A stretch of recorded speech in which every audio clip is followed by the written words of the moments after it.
When Donald Trump made his entrance on the first night of the Republican National Convention, he did it to this song, Queen's 1977 hit, We Are the Champions.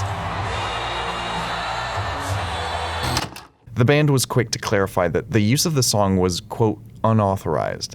And they're not the first to speak up against Trump using their music. In the past few months, Steven Tyler, Adele, Neil Young, and R.E.M. have all made it clear that they don't want their music being played at his events. And it's far from the first time this argument has been played out between candidates and artists. Bruce Springsteen complained about the use of Born in the USA by Reagan in 1984, Bob Dole in 1996, and Pat Buchanan in 2000. And in 2008, Sam Moore from Sam and Dave objected to Barack Obama using the song Hold On, I'm Comin'. Meanwhile, John McCain got a whopping 9 complaints from Van Halen, Hart, Jackson Browne, Bon Jovi, the Foo Fighters, John Mellencamp again, Tom Petty, and ABBA. When the word gets over there to Stockholm that we're using ABBA's music, it's going to be a worsening of U.S.-Swedish relations. That was pretty funny, John. But how do those rights work? Legally speaking, Trump would be required to get a legal license to use the music, but not necessarily from Queen directly. The required permissions are available from a performing rights organization called Broadcast Music, Inc. Today, 3 performing rights organizations have licenses for the vast majority of music published in the US.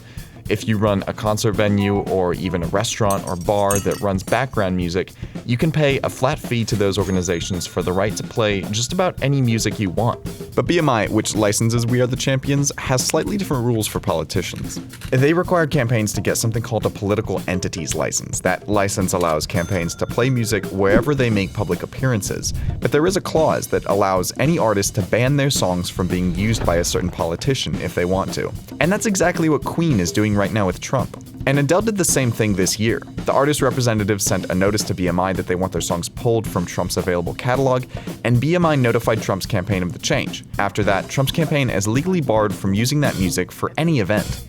It's important to note that securing music for campaign ads is a separate process. That requires the campaign to contact the song's publisher and potentially the record label to negotiate the appropriate licenses. And politicians can get in a lot of trouble for not going through that process. When Charlie Crist used the Talking Heads song Road to Nowhere in an ad, bandleader David Byrne sued for $1 million.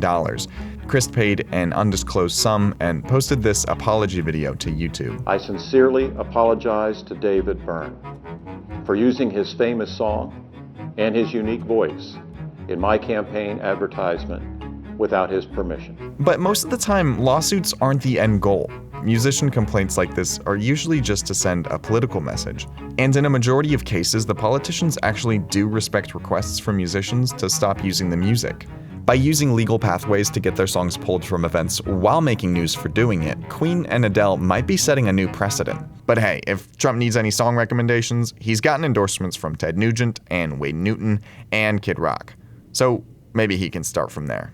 So of course there are other ways that musicians can make their political beliefs known to their fans. At the Republican National Convention, the band Third Eye Blind trolled everybody who showed up to their concert. They didn't play any of the major hits, they criticized the GOP platform, and they even asked the crowd at one point who here believes in science.